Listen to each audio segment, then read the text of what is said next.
গত ঈদের 5 দিনের লম্বা ছুটিতে আমাদের গন্তব্য এবার ছিল সিলেটে।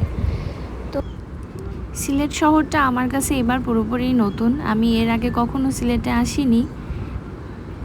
আমি সবসময় কক্সবাজার মানে সমুদ্র দর্শন করেছি, কিন্তু পাহাড় দর্শন কখনো করিনি, পাহাড় কখনো দেখিনি। তো এটা আমার জীবনের প্রথমবার। তো সবাই মিলে বেরিয়ে পড়েছি। রিতমের মামা, রিতমের কাকা, আর শ্রীতম সোনা, আমি আর ওর বাবা। তো আমরা সকাল 6টার দিকে রওনা দিয়েছিলাম কুষ্টিয়া থেকে, আর দুপুর 3টার দিকে যে পৌঁছিয়েছি। আমরা প্রথমে শ্রীমঙ্গলে গিয়েছিলাম।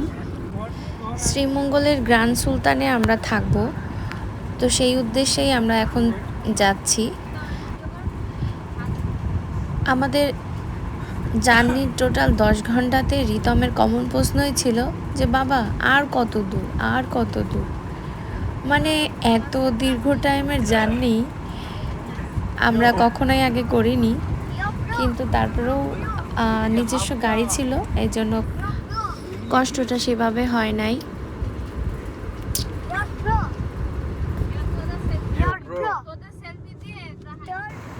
রাস্তার দুই পাশে এইভাবে সবুজের সমারোহ, গাছপালা, পাহাড়, চা বাগান দেখলে পরে এই দীর্ঘ সময়ের জার্নি কোনো জার্নিই মনে হচ্ছিল না, আরও ভালো লাগছিল।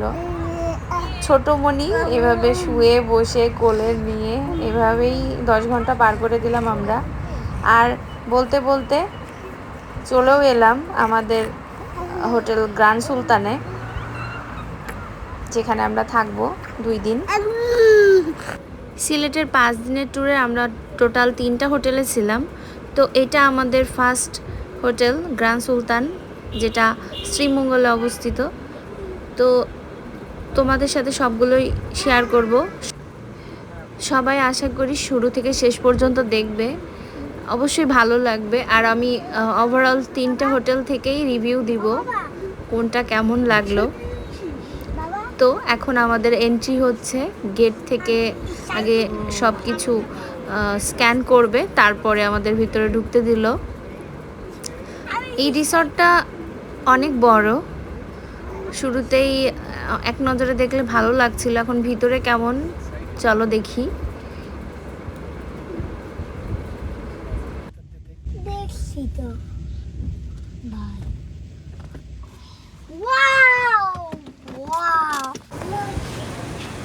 অবশেষে আমরা পৌঁছে গেলাম কুষ্টিয়া থেকে শ্রীমঙ্গল গ্র্যান্ড সুলতানে। 10 ঘন্টার জার্নি শেষে এখন আমরা রুমে যাব। রুমে যাওয়ার আগে অনেক ফর্মালিটিস আছে, সেগুলো কমপ্লিট করে তারপরে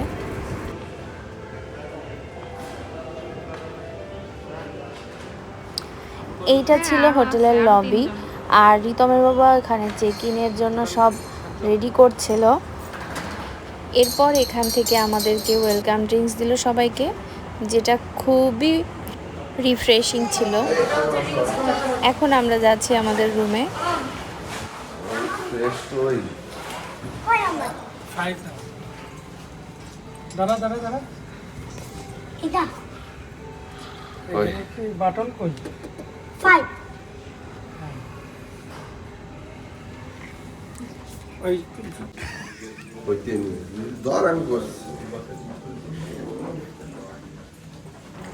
আমাদের রুম নাম্বারটা ছিল 522, আর রিতমের মামা আর কাকার রুম নাম্বারটা ছিল 523। আমরা রুমে ঢুকে গিয়েছি। রুম ট্যুরটা দিয়ে দিই তোমাদের সাথে সাথেই।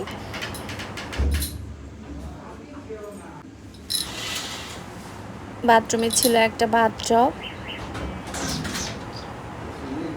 একটা মিরর, বেসিং। আর রুমের ভিতরে যেগুলো কম্পালসারি, যেমন বেড, 2টা বেড ছিল আলাদা আলাদা, আমাদের জন্য সুবিধাই হয়েছে, আমরা রিল্যাক্সে থাকতে পারবো। আর একটা মিরর ছিল, একটা সোফা ছিল, ফ্রিজ ছিল, একটা বড় জানালা যেটা দিয়ে দূরের পাহাড়গুলো দেখা যাচ্ছে, আর সবুজ গাছ, চা বাগান। তো এইমাত্র এসেছি, আর লাগেজগুলো ওরা নিচ থেকে এনে দিল। এগুলো পে করতে হবে বাবা, এগুলো পে করতে হবে। খাও কিন্তু নোংরা করো না, টেবিলে বসে খাও।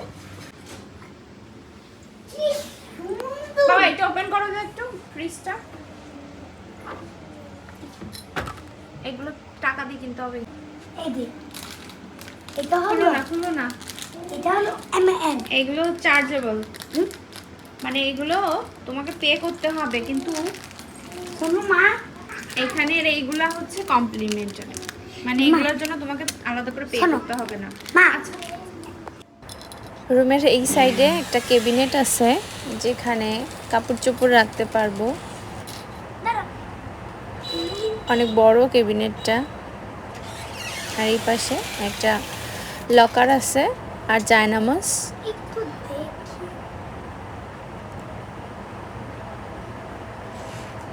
আর এই যে দরজা, মেন দরজা। আর এই পাশে সেই বাথরুমটা। আর এই পাশে সাইডে একটা মিরর আছে। তো কিছুক্ষণ রেস্ট নেওয়ার পরে আমরা আবার রেডি হয়ে পড়লাম যে নিচের রিসর্টটা একটু ঘুরে আসি। নতুন জায়গায় এসে যদি শুধু ঘুমিয়েই পার করে দিই তাহলে তো কোনো সৌন্দর্যই দেখা হবে না। তো আমরা সবাই রেডি হয়ে নিলাম।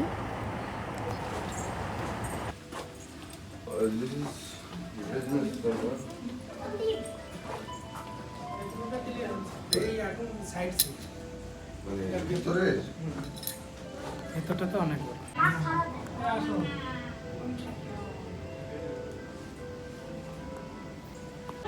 আমার জন্য চা নিয়ে আয়। ভালো করে বসো, পায়ের যে এরকম করে বসো। সরো সরো। এই রানী রানী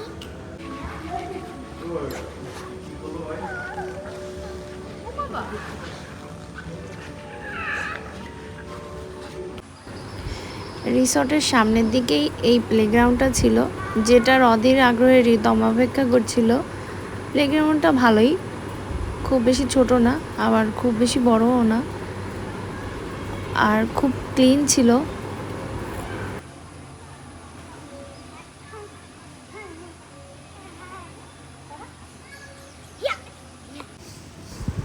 এটা হোটেলের পেছনের সাইডটা। আমরা পেছন দিক থেকে সামনে যাচ্ছি। তো দেখো পেছনের দিকটাও খুব সুন্দর। এই সাইডে আবার সুইমিং পুল আছে, যেটা বেশ ভালোই বড়।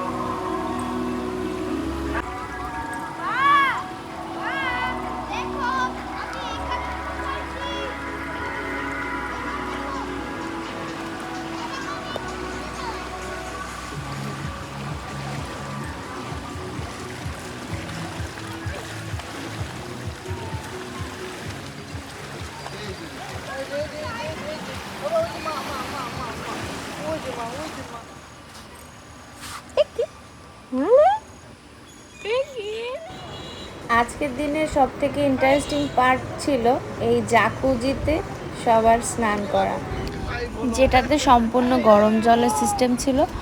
আর আমাদের এই যে ক্লান্তি ভরা শরীর এই জাকুজিতে যে আরও বেশি স্বস্তির নিঃশ্বাস লাগছিল। তো রাত্রেবেলায় সুইমিং পুলে মানে জাকুজিতে স্নান করার পরে আমরা টোটালি পূর্বের অবস্থায় ফিরে এসেছিলাম। আর এরপরে খাওয়া দাওয়া করে আমরা রুমে চলে এসেছিলাম আর ঘুমানোর প্রিপারেশনও নিয়ে নিয়েছিলাম আমি আর ছোটোমণি এখানে, আর ওইখানে রিতম আর ওর বাবা। তো চলো আজকের প্রথম দিনের ভিডিওটা কেমন লাগলো সবাই জানিও। আজকের ভিডিওটা এখানেই শেষ, দেখা হবে নেক্সট ব্লগে।